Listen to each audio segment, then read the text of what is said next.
pot of water. Let's get it started. I always like to heat up these pots and pans first, especially with an electric stove.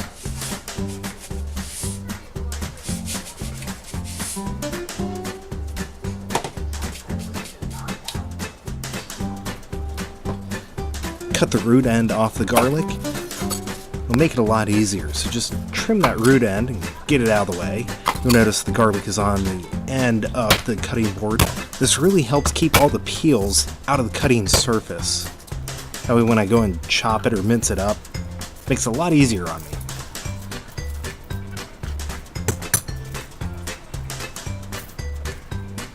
So then just flatten it out, chop it up. Real simple. Chopping garlic, chopping garlic.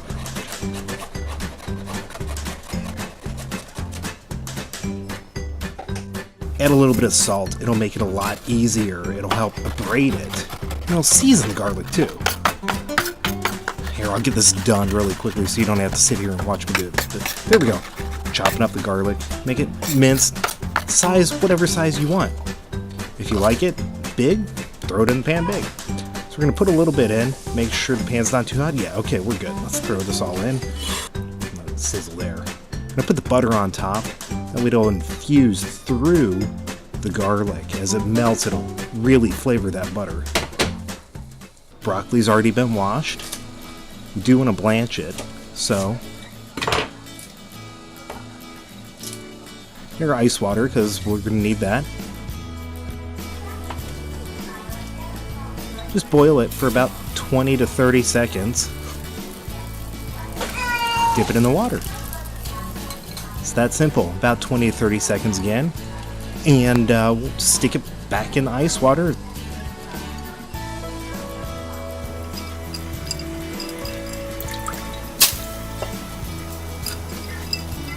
And check on this, make sure it's not sticking or burning. Yeah, we're good. I'm going to turn the heat up a little bit now on it. Of course, back to our broccoli. Let's chop it all up. We just want the florets today. You can use the stalk for something else. Nice bite-sized pieces. I'm going to take in the melted garlic butter. We're going to pour off a lot of that butter. We don't want to have a deep fried broccoli. Now, come to think of it, that might have to be something else that we do. Reserve some of that garlic in the bottom of the pan. Throw our broccoli in. We'll be ready to go. Make sure to keep this moving because the broccoli will want to stick to the bottom of the pan.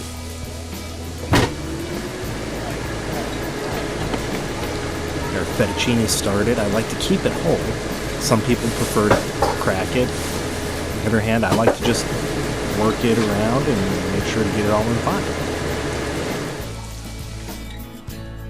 Bring that back up to a boil. In the meantime, we're going to prep our chicken. Some flour, unbleached. Seasonings to your taste. This is thyme, a little bit of cayenne, a little bit of salt, a little bit of oregano. No real measurements, just throw it all together, whatever you prefer. We were using chicken tenders because that's what we had in the fridge. We had chicken breast tenderloins in the fridge, and the easiest way to remove those veins if you don't like them is to take a paper towel and grab a hold of it. Now we're going to press this down into the flour. It'll help get it dredged real well, and it'll help tenderize the chicken a little bit.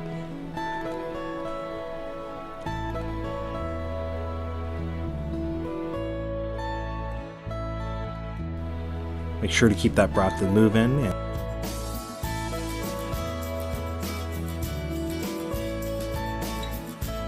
And we're of course going to stir this again. You may have noticed earlier we did not add any oil to this pot of water.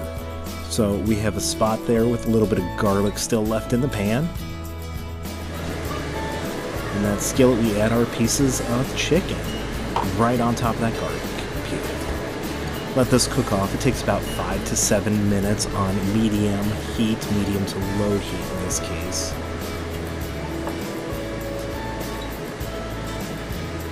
Check it, and it's not quite done yet, so we're going to put it back on just a couple more minutes, make sure these aren't sticking.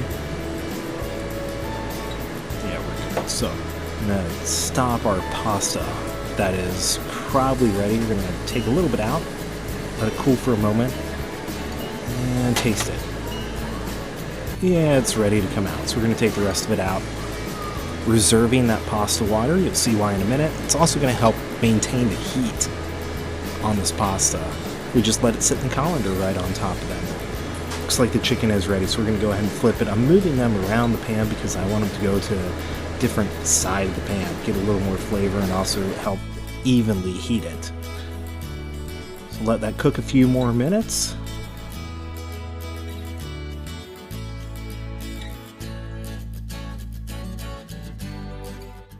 Toss it around, make sure that it gets rethermed, reheated real well.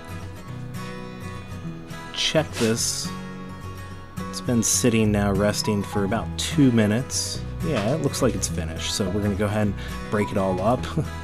Just use the tongs in this case to break it up. And from here we're gonna mix our broccoli along with that chicken and just get some of that nice stuff off the bottom.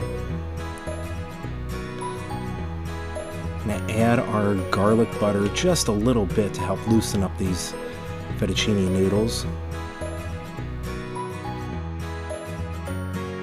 And we do have a little bit of brown stuff, so we're gonna throw a little bit of that pasta water in. You can also add really good flavor is chicken stock. You add some chicken stock and then throw this garlic on top.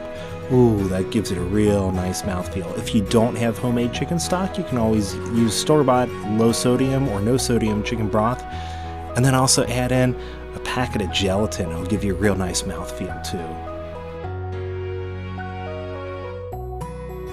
Pasta water does okay. My preference is the chicken broth though, as you can tell. So we're gonna season this, our finishing salt, a little bit of white pepper. That'll help bring out the garlic flavor.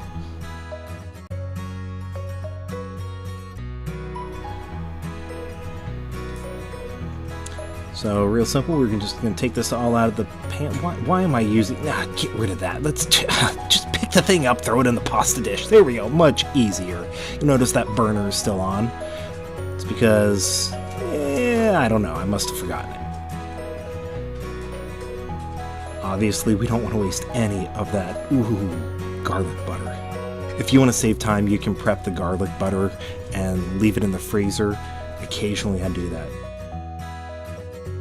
Plate this to whatever your preference is.